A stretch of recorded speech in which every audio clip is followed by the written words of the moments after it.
Hey again gang, so I've blended 3 roles into this single video: Rifleman, Automatic Rifleman and Support. There isn't a lot of depth to any of them in their technical details, how to place a box mostly, so I can focus on soldiering.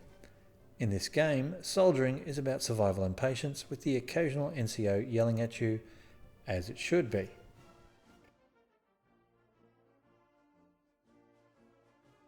Let's take a look at the equipment list. Firstly, for Rifleman, you are the frontline soldier for both armies, and your kit represents this statement: a single shot rifle, grenades, bandages, and an ammo box.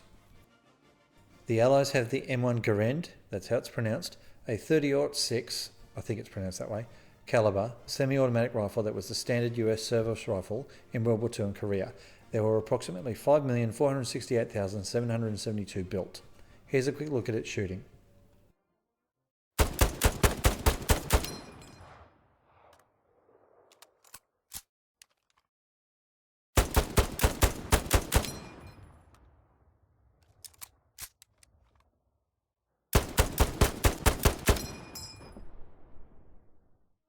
The Axis have the K98K, or Karabiner 98 Kurz, or Kirch, a bolt-action rifle with the 7.92mm Mauser cartridge.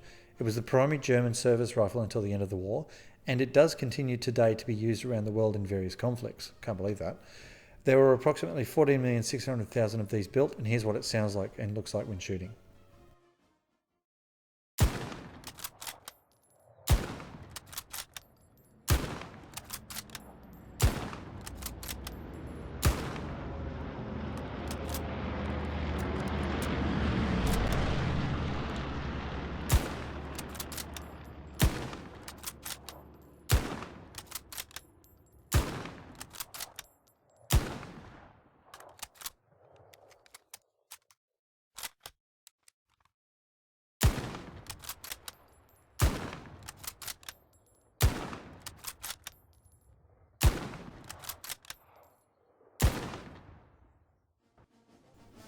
For the support role, you are also a frontline soldier for both armies, but you lug around your unit stores as well.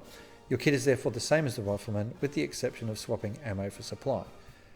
Now, because we've already seen those rifles firing, we'll move on to the Automatic Rifleman. Frontline again, but a faster firing weapon and grenades and bandages, and that's all you've got. Your ammo is a bit limited too. At least you're going to blow through those magazines pretty damn quick. Well, I do, so keep that in mind.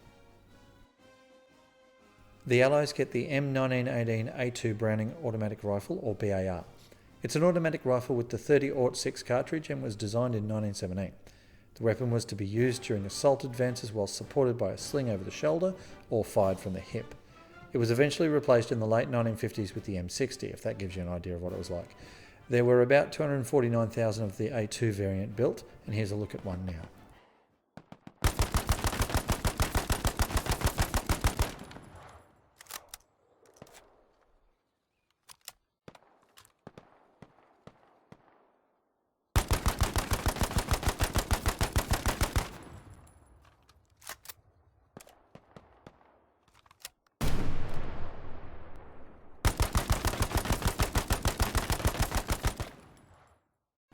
The Axis get the Sturmgewehr 44 or STG 44, or the Maschinen Pistol 43 or 44, so MP 43-44. It was developed as selective fire assault rifle developed during World War II. It's known for controllable automatic fire, compact design, and the intent to be able to hit targets within a few hundred meters, so just ignore my shooting skills. There were 425,000 of them built, and let's have a listen and a watch.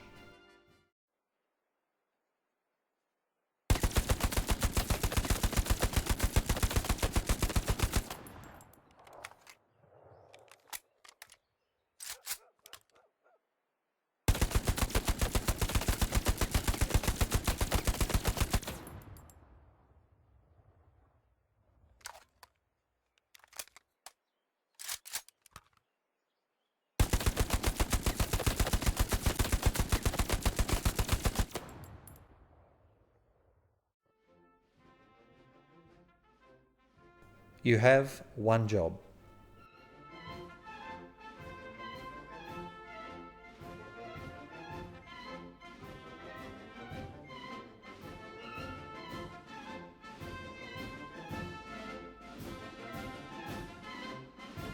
There, we finally put the bloody thing down. Job done. Now shoot something, throw some grenades, resupply yourself, throw some more grenades, and shoot some more things. Consider that the full review on how to use your rifleman's equipment. We'll talk more about soldiering later in the video.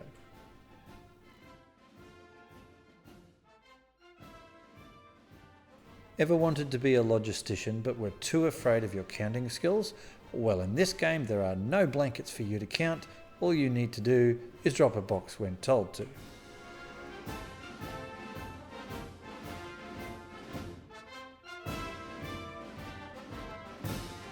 There you go, job done again. Now on with the shooty grenadey stuff. Support is a bit of a redeploy role, where sometimes you'll just use it to drop supplies and then redeploy to what you actually want to play. Personally, I don't like this mechanic. I'd like to see them reduce the redeploying trend, but let's leave that to the Noppers opinion on everything video if I make it. Playstyle wise, these supplies support, you see what I did there, a number of activities in the game, from garrison placement to engineering activities, and so on. Discuss it with your officer or commander anyway. One of the key aspects of the support role is making sure you don't die whilst on your way to drop your supplies.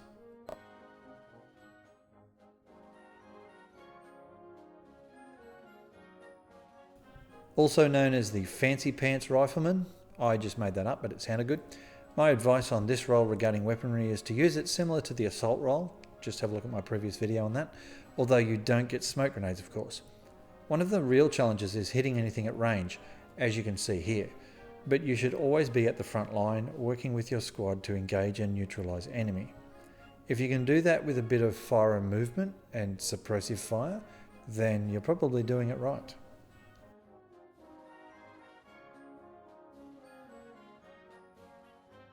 Righto, so some of the meat and bones about soldiering. I was a soldier for 14 years and managed to be on the receiving end of plenty of hurry up and wait, pineapples, and the occasional beasting from a superior. That's a soldier's life. I am pleasantly surprised that many technical skills from soldiering actually apply in this game. It's one of the endearing factors of Hell Let Loose. Or perhaps because half of the world's military or ex-military currently play the game too, a lot of us are actually able to talk the same language of TLAs. Google it. Anyway, I'm going to run through a few concepts that will hopefully assist your gameplay across these infantry roles. Let's assume a couple of things first though. First of all, your shooting skills are average. Somewhere around being able to tell the difference between a barn door and an enemy when shooting, and having enough accuracy to hit that barn door every time you shoot at it. Second, your playstyle is a bit aggressive in that you like to be on the advance rather than on the defensive. Third one is you know how to throw a grenade, at least you don't throw the pin first. Fourth one is that you have vocal cords and can produce sounds with them. Fifth one, you have played some sort of first-person shooter before, or at least understand what these types of games are like. For example, looking around to see things, what direction sounds come from, and so on. It doesn't matter if you don't meet some or all of these assumptions. However, the reason I've listed them is to give you a starting base for my guidance here, as I'll reflect against all of those. The vast majority of players, in my experience, match this list to a fair degree. Okay, so let's walk through our key concepts. Tank, come with me. Get behind it. Hang on, AT gun.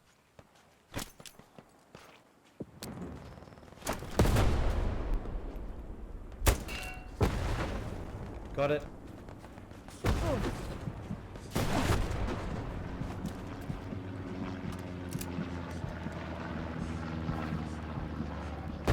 Got it.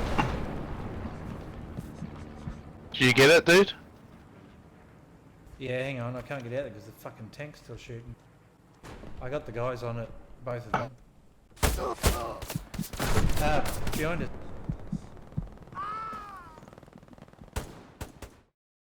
You know this story. You've got a rifle, you can see an enemy who is oblivious to you, and you line him up and pow, you killed a tree. And now you're dead because that enemy is a better shot than you because he just turned around and one-shot you. Whee! I get it. I'm older, I wear reading glasses, and my pew-pew isn't as good as it used to be. For example, in Halo or Halo 2, I could shoot you in the head from one side of the map to the other with a pistol, and you probably couldn't even see me.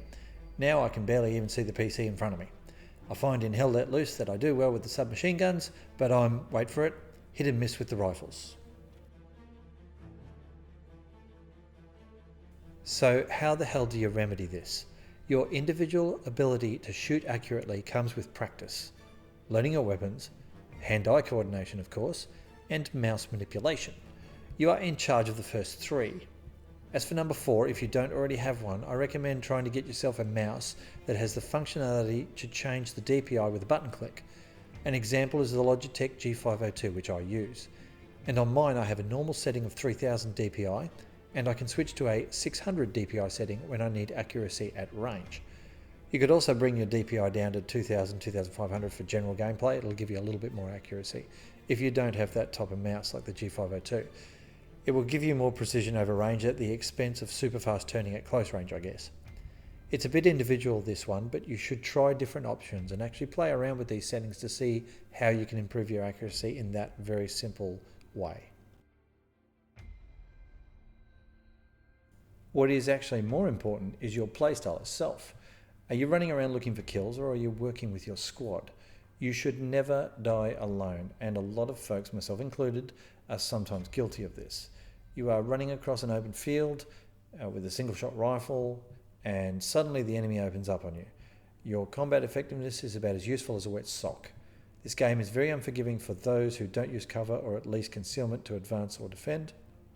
You're such an easy kill in the open, and even more when you're alone. This game is all about squad play.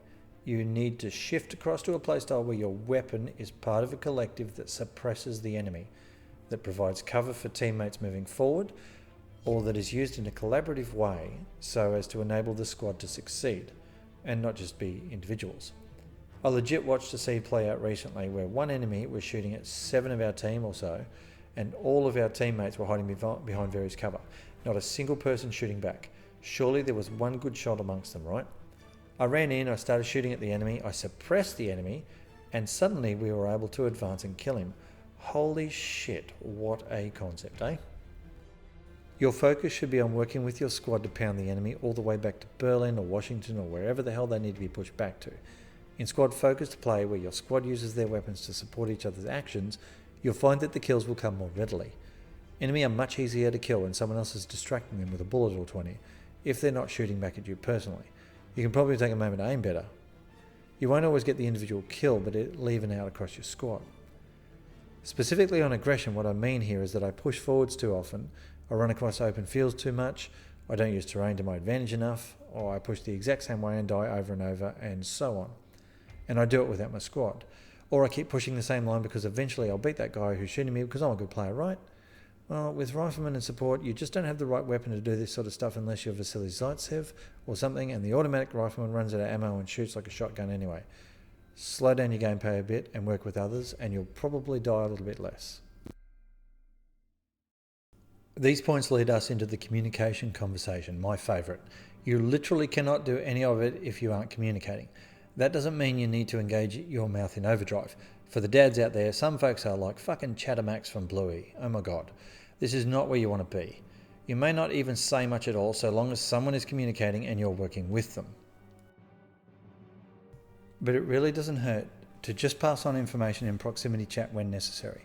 Examples might include covering you on the left side, mate, or don't move up, I'm throwing grenades, or hey blogs, can you cover me so I can move up? You do want a response on this stuff if you can, so you don't screw up. The other one is a target indication. Now, whilst I could give you a full fieldcraft lecture on how to do this according to the Australian Army, we can probably come up with a compromise somewhere between that and nothing at all. So, as per previous examples in other videos, the best way is to say something like, contact bearing at 260 range 50 metres, and then ping it. Notice how I spell out the bearing, for clarity. Anyone not looking in that direction can shift their view around to the bearing because they know it's the bearing, it's spelt out, and then see the ping I dropped. Frontline soldiers like the Rifleman support and Automatic Rifleman need to actually master this skill.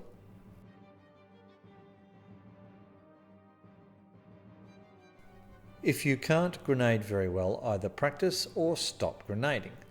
And by very well, I mean throw a grenade somewhere near the enemy and not at your own team. Accidents happen, sometimes the firefight is pretty intense and you just miss a comms piece and frag your teammate. Sorry Nat. But in this example, maybe I should have looked around a bit before excitedly lobbing grenades all over the place. This is known as situational awareness. Remember, according to the devs, there is a physics issue currently where body parts colliding after an explosion will cause client crashes, so it would be somewhat rude of you to have caused that to your teammates. Coupled with your ability to place grenades in the right spot is a general need for map awareness and learning the terrain. This isn't isolated to these roles, or to this game to be honest, but as you are often the point person, you do need to know where the hell you're going, and more importantly, where that next vital piece of cover, not concealment but cover, is located. For the unaware, cover stops bullets and frag from grenades. Concealment does not, it only stops enemy sight. Most games will have a learning component regarding map and terrain that will directly impact your combat effectiveness and skill level. I can't really help you with that, you've got to learn that stuff for yourself. But let's consolidate everything we've discussed so far and relate it to the maps and terrain. So all of the squad play, communication, slowing down of gameplay, better grenading and suppressive fire is worth jack shit if you don't really understand the terrain you're fighting in. For example, where is the enemy most likely to be hiding right now? Think about that. Where's their line of advance or expected line of advance? Where's the MG fire coming from and can you flank that by using the terrain? How do we get around the tank? By using the terrain. I have a single shot rifle. How effectively can I actually suppress anyone anyway? Should I just watch and shoot while my mates advance? How far can I really shoot straight? Is it 100 metres, 200 metres, 2 metres? So do I want to be looking across paddocks or do I want to be flanking along hedgerows? If I throw this grenade, who is it actually going to hit? And what's my own plan after I throw the grenade? What am I going to do?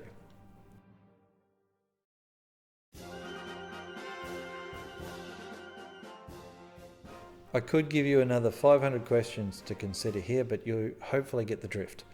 Individual skills aside, the weapons for these roles can be challenging to shoot, and so you probably need to be a bit more deliberate in how you employ them. Almost a situation of making every shot count, or more importantly, setting yourself up in your playstyle to ensure a higher chance of success when you do shoot at someone. On top of that, you have the skill of grenading to work on, and please oh please don't forget that you have a box of something for 2 of these roles that you probably should use at some stage. Therefore, each role itself, although relatively simple in concept, is going to take a little bit more patience and learning to master, and you're probably going to have a few of these death things along the way.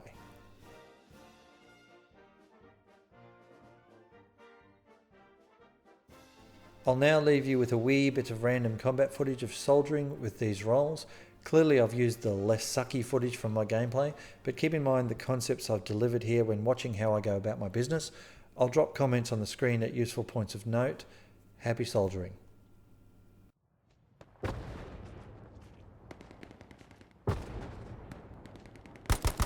Get a garrison down on that. 110.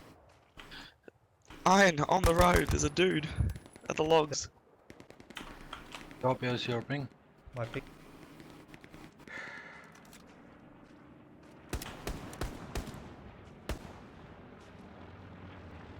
Can't see him where. Ping. He moved there. Somewhere there. Alright, well you fucking maybe. Sweeping. I'm moving down. Grenade, Ken, watch Nice. a grenade. I just dropped a grenade.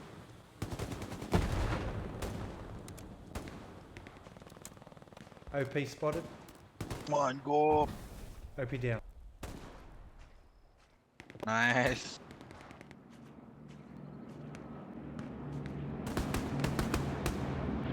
Got one. That might be all of them. There were a few up on the hill as well. On the opposite hill, shooting down. Oh, enemy tank. On my mark. I hear it. Got him. Got one. Watch for airhead. No, just one guy. I think that's it. Would have been a north flanker.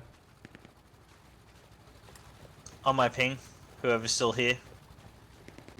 No one? Okay, never mind. It was a good ping. You're talking to yourself again, man. Apparently. Hey, wait, Iron, where are you going, man? Thought you were going to fucking train route. Yeah, we're going to the high ground. Up here to get one up. Change angle on the other ones.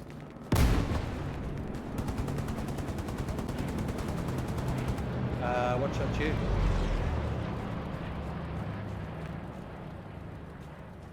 And for the record, Yeah, mate, which way I'm at.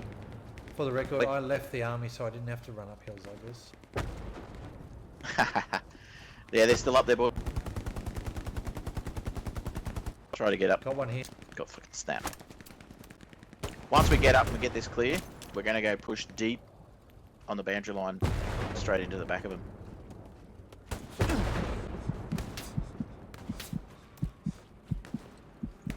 I'm just building some nodes. Pinged him up. Taking fire, taking fire. 250, I think. Gotcha.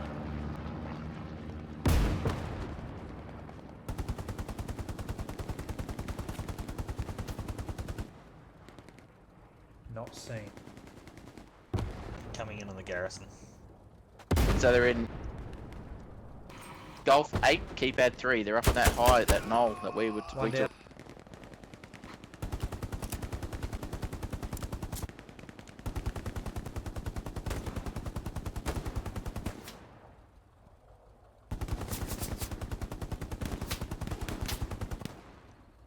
Come back to you, Iron.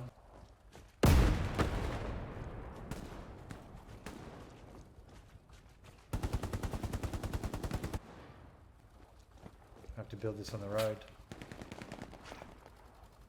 No, downhill. Yeah, we'll try and get it up here. Yeah. There's a nice plateau up here on the right. Nah, keep coming, Noppers, keep coming up here, mate. Right on the way. These boys have cleared them off. Got one guy. Right. Yeah, Should be able to get go, up go, there. artillery, Noppers. Let me put your supplies. I know up you know what first. we're doing. Yep. That's a tank. That's no longer a tank. Nice, nice, nice, nice.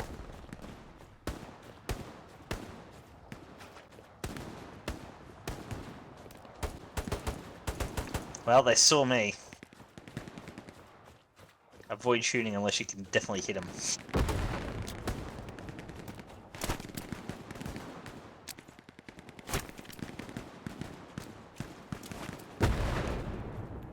Tell Jan, danger. Supplies going up, Jam. That can't. And then I'm going Russian style. Okay.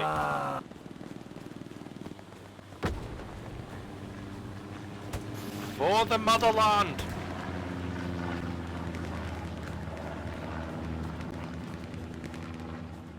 That's it, boys, keep pushing.